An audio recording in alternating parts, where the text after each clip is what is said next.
Bonjour, c'est Jules Lavie pour Code Source, le podcast d'actualité du Parisien.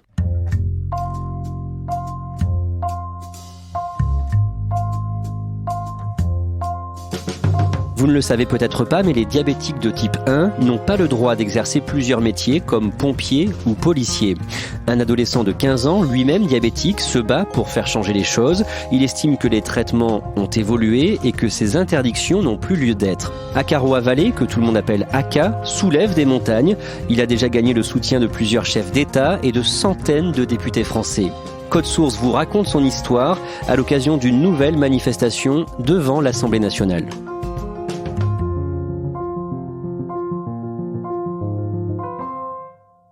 Florence Méréo, est-ce que vous pouvez nous présenter Aka ? Aka, c'est un adolescent, il a aujourd'hui 15 ans, il est en première, il a les cheveux un petit peu en bataille, il a un air juvénile comme on peut l'avoir à 15 ans, il porte des lunettes à monture noire et quand on parle avec lui, c'est ce qui est un petit peu frappant, c'est qu'il a une maturité qui correspond très peu à son âge. Il connaît parfaitement ses dossiers, il va s'exprimer de manière très fluide, très limpide. Il est capable de tenir une discussion avec un adulte, tout en employant des mots de son âge. Donc il va glisser dans la phrase « avec mon papa », il va vous envoyer un message avec un smiley. C'est vraiment le décalage entre « c'est un ado de 15 ans » qui en même temps mène le combat d'un adulte et qui adopte les codes des adultes.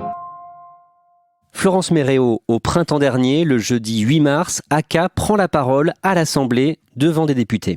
Oui, et ça, c'est organisé un soir parce que la journée, Aka, il a école. Donc, on se retrouve à l'Assemblée nationale un jeudi soir. C'est pas dans l'hémicycle, mais ça se passe dans la salle Colbert, qui est une très belle salle. Aka, à la tribune, il porte une chemise blanche, mais il a aussi son sweat bordeaux par-dessus. Donc, il a vraiment cet aspect d'adolescent. Et pendant 2 heures, il va à la fois raconter son quotidien d'enfant malade et à la fois expliquer aux députés face à lui ce qui l'anime, à savoir faire bouger la loi qui induit des injustices pour les personnes diabétiques. Quelles injustices ? Aujourd'hui, la loi ne permet pas aux personnes diabétiques de type 1 d'exercer certains métiers à cause de leur maladie. Par exemple, vous ne pouvez pas être policier, vous ne pouvez pas être pompier, vous ne pouvez pas être contrôleur SNCF, hôtesse de l'air, steward, vous ne pouvez même pas être chef de l'orchestre de la police nationale parce que vous êtes diabétique. Et cette loi, lui, il veut, du haut de ses 15 ans, la briser, faire qu'elle évolue parce que c'est une loi qu'il estime être obsolète. Il y a un médecin qui, à ce moment-là, prend également la parole et il dit non seulement elle est obsolète, mais en plus elle est aléatoire. Vous pouvez être diabétique et chirurgien, c'est-à-dire que vous pouvez opérer 8 heures d'affilée, mais par contre, vous ne pouvez pas être contrôleur SNCF. Voilà. Pourquoi ? Ça paraît un petit peu désuet. Quand on est diabétique de type 1, on peut faire des malaises ? Le risque, c'est de tomber ce qu'on appelle en hypoglycémie et donc effectivement de se sentir plus faible, de faire des malaises. Pourquoi est-ce que cette loi a été créée à l'époque ? Cette loi, elle a été créée il y a plus de 50 ans. Donc c'est une loi qui a été créée à une époque où il existait très peu de choses pour les personnes diabétiques. Il n'y avait pas d'innovation, il n'y avait pas de capteurs autonomes qui permettaient aux personnes de réguler leur glycémie dans la journée. Il y a eu un nombre de progrès et d'innovations très importants dans le domaine du diabète. Donc ce qui était tout à fait justifié à l'époque paraît aujourd'hui un petit peu moins justifié. Et ce jour-là, les députés qui l'écoutent ont l'air convaincus ? On va pas se mentir, ceux qui sont venus écouter Aka, c'était des élus qui étaient plutôt acquis déjà à son message. Mais il y a une députée du MoDem qui s'appelle Maude Petit et qui est dans le Val-de-Marne, qui va prendre la parole et qui va dire à Aka qu'elle est extrêmement touchée par son discours et elle dit « J'ai honte que la loi maintienne encore aujourd'hui des personnes dans un état de discrimination ». Quand est-ce que vous l'avez rencontré pour la première fois, Aka ? Je l'ai rencontré pour la première fois en mars 2018. En fait, c'est dans l'entourage de Nicolas Sarkozy qu'on m'a parlé de ce petit garçon parce que l'ancien président venait de déjeuner avec lui pour le soutenir dans sa cause. Et là, on me dit, il y a un adolescent qui se prépare à faire un défi un peu fou, ça vaut le coup de regarder. Effectivement, je me rends chez lui à Puteaux un samedi matin et là, je découvre un adolescent qui est ultra motivé et qui s'apprête à réaliser un challenge complètement dingue puisqu'il se prépare à traverser la France du nord au sud en courant et à vélo pour parler de sa maladie. On va revenir sur ce périple dans quelques minutes. D'abord, il faut rappeler comment il a su qu'il était diabétique. Son diabète est diagnostiqué en 2016. en juillet 2016. Aka, il est fan de sport, il est fan de foot et comme beaucoup d'entre nous, le 10 juillet 2016, il regarde la finale de l'Euro et il voit l'équipe de France s'incliner face au Portugal. Ça lui cause un stress énorme. Il est pas bien, il a mal au ventre, il se sent vraiment fébrile. Un médecin vient. Effectivement, on pense que c'est une gastro ou peut-être du stress, sauf que très vite, Aka va se sentir de plus en plus mal. Il va devoir être transporté à l'hôpital en hélicoptère. Et là, à l'hôpital, il va faire un coma qui va durer plusieurs heures. Ensuite, il se réveille, donc toute une batterie d'examens a été faite pendant ce temps et on va lui expliquer qu'un diabète de type 1 lui a été découvert. Donc les médecins vont lui expliquer ce qu'est le diabète de type 1. Et là, Aka, il a cette phrase très triste pour un enfant qui, à l'époque, a 12 ans, il dit « Ma vie est foutue ». Diabétique de type 1, d'un mot, c'est quoi ? Alors déjà, c'est une maladie. En fait, le pancréas ne produit pas l'insuline. L'insuline, c'est très important, c'est une hormone qui est sécrétée et qui va permettre de fixer le glucose dans le corps. Alors comme ça, on se dit « Oui, très bien », mais en fait, c'est vital. C'est ce qui va nous permettre de produire l'énergie qui est nécessaire à notre vie.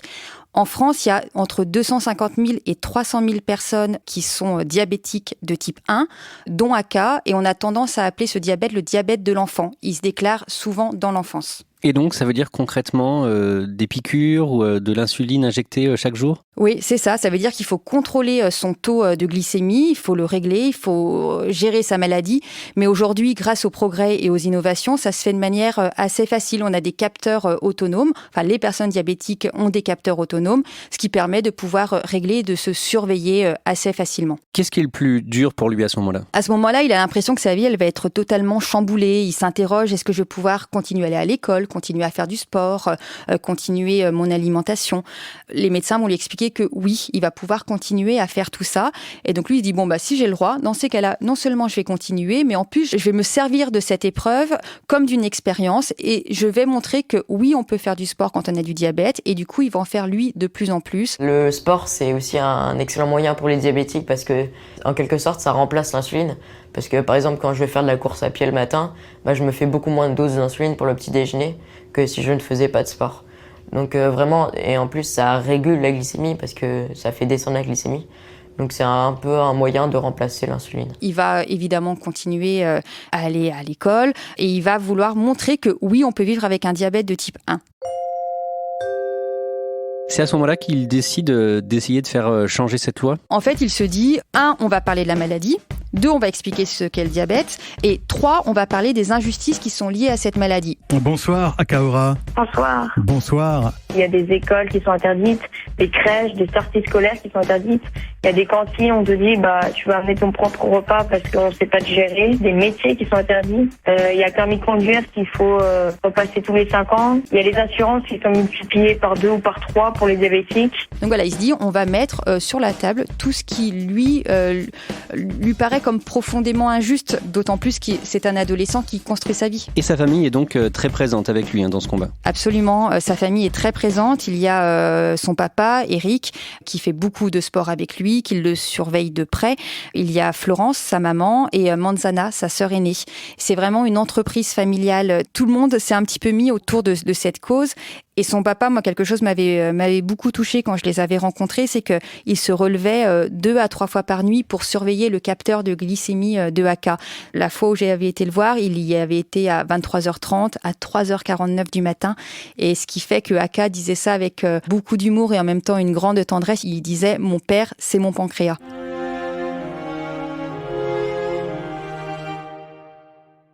À l'été 2018, avec son père, Aka se lance dans un tour de France. Je m'appelle Aka Roy, j'ai 13 ans et je suis diabétique de type 1. Pour alerter et informer sur ma maladie, je me suis lancé le défi fou de traverser la France en courant et en vélo. Comme ils aiment beaucoup faire du sport tous les deux, ils se disent « Bon, allez, on va chausser nos baskets et puis on va traverser la France qui va nous permettre d'aller dans beaucoup de territoires, de rencontrer des députés, de rencontrer d'autres personnes malades, de parler de la maladie et forcément en se disant ça a un aspect phénoménal, donc ça va intéresser les médias, ça va intéresser sur place, donc ça va susciter de l'intérêt pour le diabète. À pied ou en vélo, Aka et son papa sont partis de Panne en Belgique le 2 juillet. Objectif, traverser la France pour rencontrer des personnes diabétiques ou pas. Le parcours par étapes est une métaphore métaphore de cette maladie, une pathologie qui empêche le sucre d'aller nourrir les muscles. 2004 km. Alors pourquoi 2004 ? Parce que c'est l'année de naissance de Aka, donc ils vont faire 2004 km, dont environ 1500 à vélo, le reste en courant, ce qui équivaut quand même à près de 20 marathons réalisés en 6 semaines. Ça se passe l'été, évidemment, pendant les vacances scolaires de Aka, et là ils vont rencontrer plein de monde. Il y a des sportifs qui vont venir les rejoindre sur leur chemin, il y a des députés qui vont venir les écouter, ils vont aller dans les hôpitaux, ils vont rencontrer des enfants, des associations, et quand Aka arrive autour de la mi-août, il est fatigué, mais il est aussi ravi de ce qu'il a accompli. Il y a un jour particulier pendant ce voyage exceptionnel, c'est le jour où il a attendu ses résultats du brevet. Début juillet, les résultats du brevet doivent tomber. Aka, il est alors en 3e et puis il a quand même pas envie de rater ses résultats du brevet.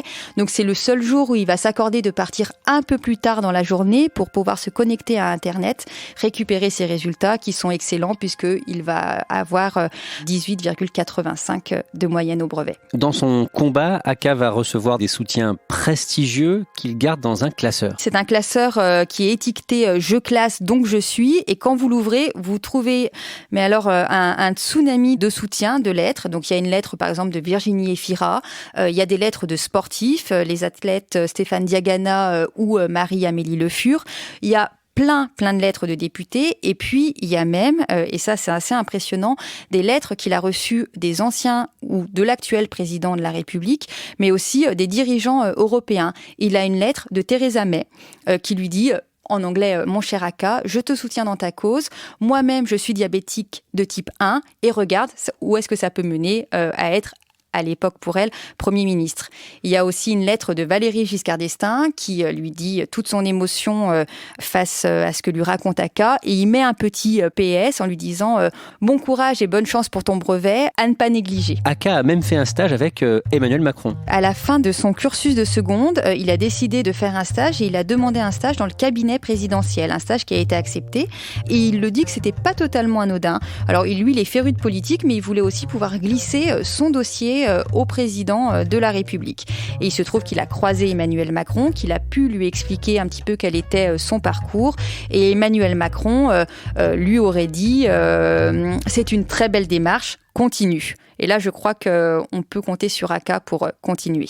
Le courrier de Theresa May, le stage chez Emmanuel Macron. Comment est-ce qu'il fait tout ça ? C'est aussi grâce à ses proches quand même ? Il est très soutenu, donc il y a ses parents qui l'aident énormément, qui l'aident à faire des recherches internet, à trouver les adresses mail.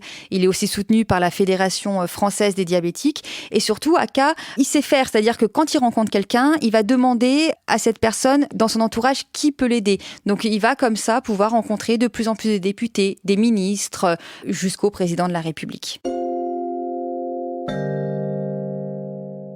Florence Méréau, vous avez aussi rencontré une autre jeune fille qui fait les frais de cette loi qui empêche les diabétiques d'accéder à certains métiers. Elle s'appelle Alizée Agier, elle a 25 ans et Alizée, elle est double championne du monde de karaté. C'est une sportive de haut niveau qui en fait voulait également passer les concours pour être policière.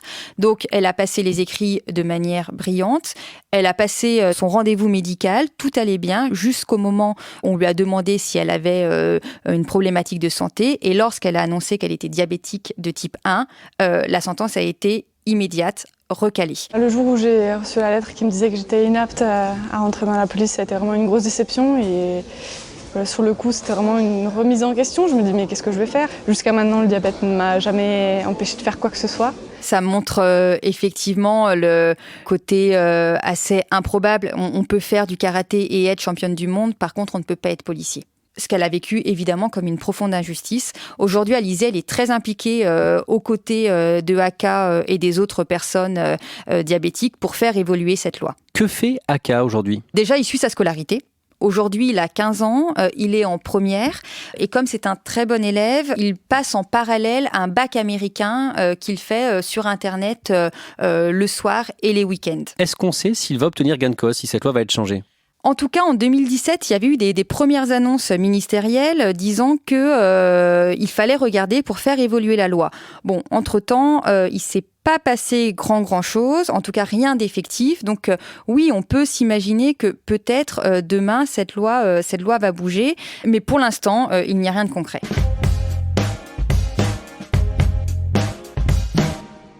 Aka qui est avec nous. Aka, avant d'aller plus loin, d'où vient votre prénom ? Akaroa, c'est une ville en Nouvelle-Zélande.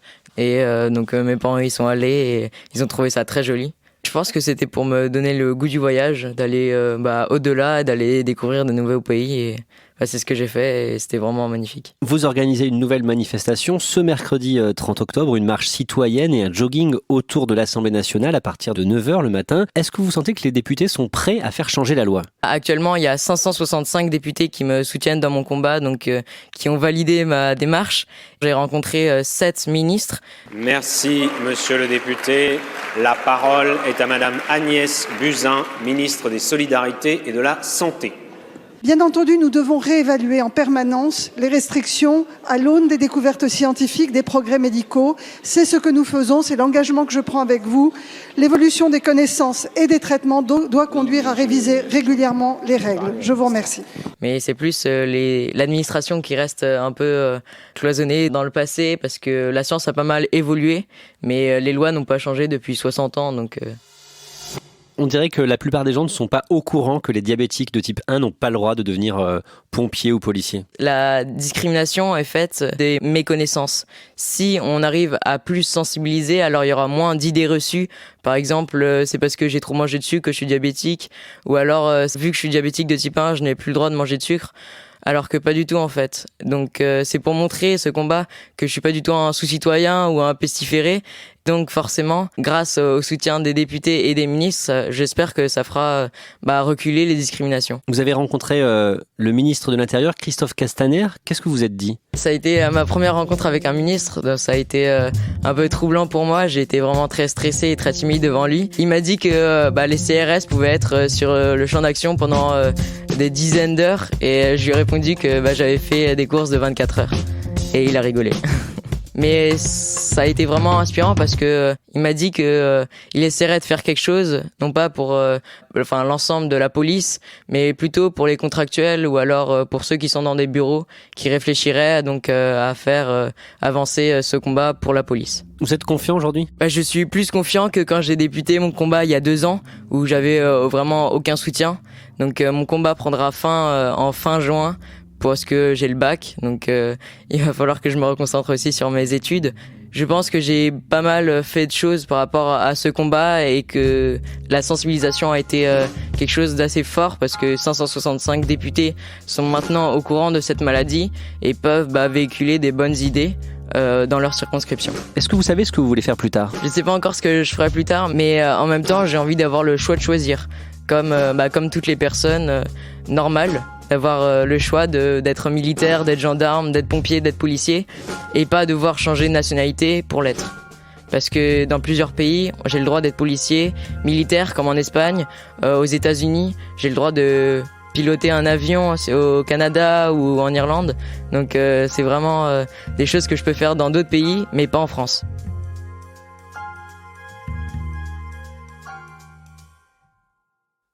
Merci à Caroa Vallée et merci à Florence Méréo. Épisode conçu, préparé et produit par Clara Garnier-Amouroux. Réalisation Benoît Gillon. Code Source est le podcast d'actualité du Parisien. Nous sommes disponibles sur toutes les applications de podcast, mais aussi Deezer et Spotify. Et vous pouvez dialoguer avec nous par Twitter ou à l'adresse codesource@leparisien.fr.